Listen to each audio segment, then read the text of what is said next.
Hello everybody, I'm back with another knife review.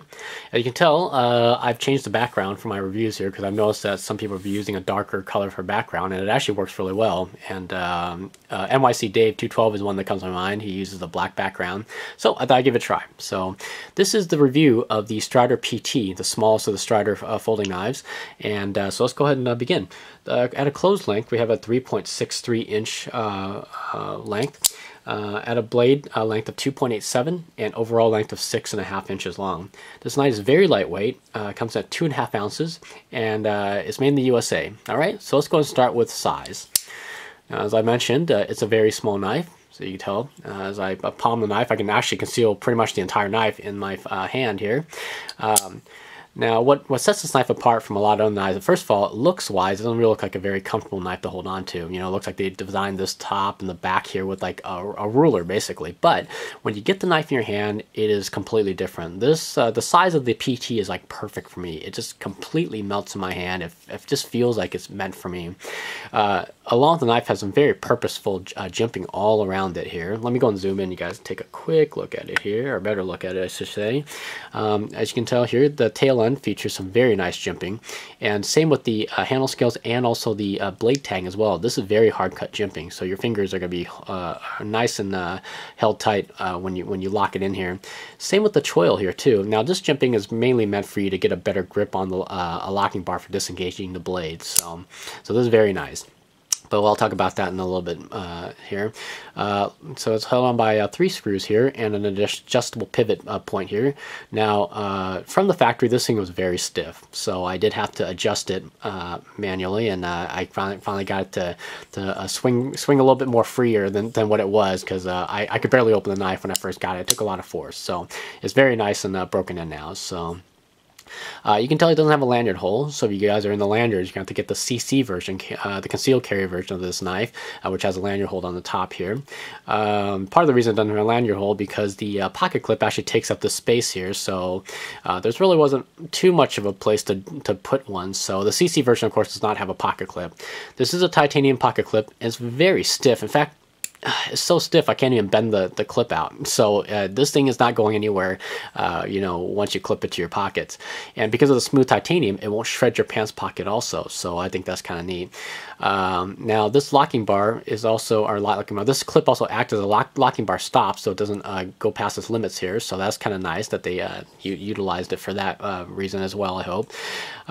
Here's a little up close of the choil, and also a deep cutout here for your fingers.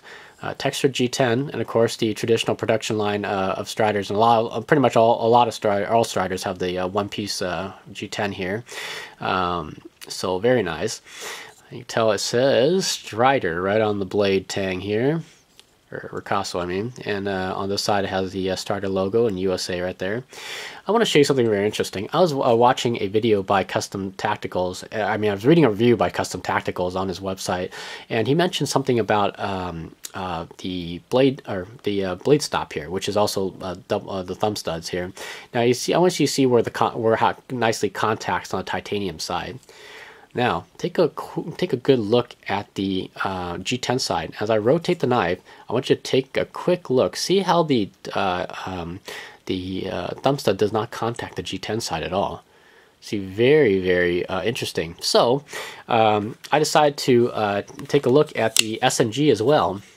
You know, because he said that it was because he was doing a review on the SMF, and he noticed that, and I don't know if this is a defect from the factory or whatnot. So, but take a look at this. This it contacts on the titanium side, and if you turn it over to a G10 side on the SMG, now this may be a little harder to see, but because it is a black blade. But as I see if I can get, there you go.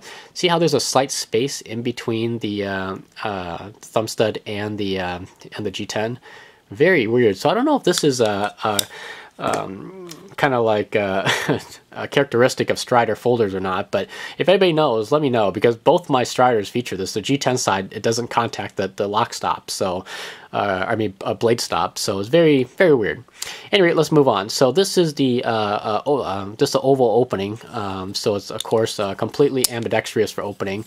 Both sides have a nice deep cutout, so both if you're left or right-handed, you're going to be able to open this blade very easily, you know. So Now, since I adjusted the pivot point, the blade no longer sits in the middle. Oops, if I can get that to focus. Come on, there it goes. So it no longer sits in the middle, but of course it's easier to open. I prefer this thing to be easier to open than to have the blade sit in the middle. So I don't really care about the blade being completely centered. But the subsequent problem with that is that, here, listen to this. There's blade play now. Now, it bothers me a little bit, not too much. I mean, it still cuts really well, so I've been using this for the last month and a half. So, anyway, let me go back away from the camera here, and you can take a look at the very awesome stonewashed blade here. I love this finish here. This is slowly becoming one of my favorite types of finishes on a blade. I still love a good high polished blade, but this is very nice. So highly love it, and I enjoy looking at it. Tell it's a nice flat ground, and some of the newer Striders feature a 3/4 grind now, but this is your normal production blade shape, I believe it is. So I'm by no means an expert on Strider. I just get what I get out of the videos. So all right, let me zoom out and I show you how this thing opens. So as I mentioned, I did adjust the pivot point, so you can tell it. So it swings out. Whoops, I can't do it that way, but it swings out pretty easily. Fully ambidextrous, so you can tell. And look how loose this thing is. See, I can just drop it, just like the Spyderco drop or whatever that people nicknamed it. But very nice. And you can shut it with either hand. So, and for all the people out there who has never seen the size comparison between a PT and SNG, there's countless of videos out there, but I'll go ahead and do it on my video as well. So here's the comparison between the SNG and the PT size-wise. You can tell the SNG is a lot larger than the PT. For everyday carry, I would have my money on the PT. But for a really nice feeling and more substantial piece of knife, the SNG is a great, great choice as well. So. But let's go ahead and do my normal comparisons, which is the full-size Griptilian and the mini grip. So you can tell the knife is even smaller than the mini Griptilian by maybe a 1/4 of an inch or so. It's completely dwarfed by the full-size Griptilian. But like I said, EDC-wise, my preferred carry is about a 3-inch blade. So this has almost a 3-inch blade. The PT does. I believe the mini grip has a 3-inch blade, a full 3-inch blade. But now, I really love this knife a lot. Like I said, I was carrying it for the last month and a half, and now I think I dulled it down a lot. Let me grab a piece of paper here. I don't even know if this thing will cut very well anymore, but oh, okay. I guess it cuts semi well. This is actually not. Whoopsie! See, it's tearing the paper now. This is not as sharp as say like my my Spydercos or anything like that, but. For a very strong overbuilt knife, this is a very good knife, and I highly recommend it to anyone.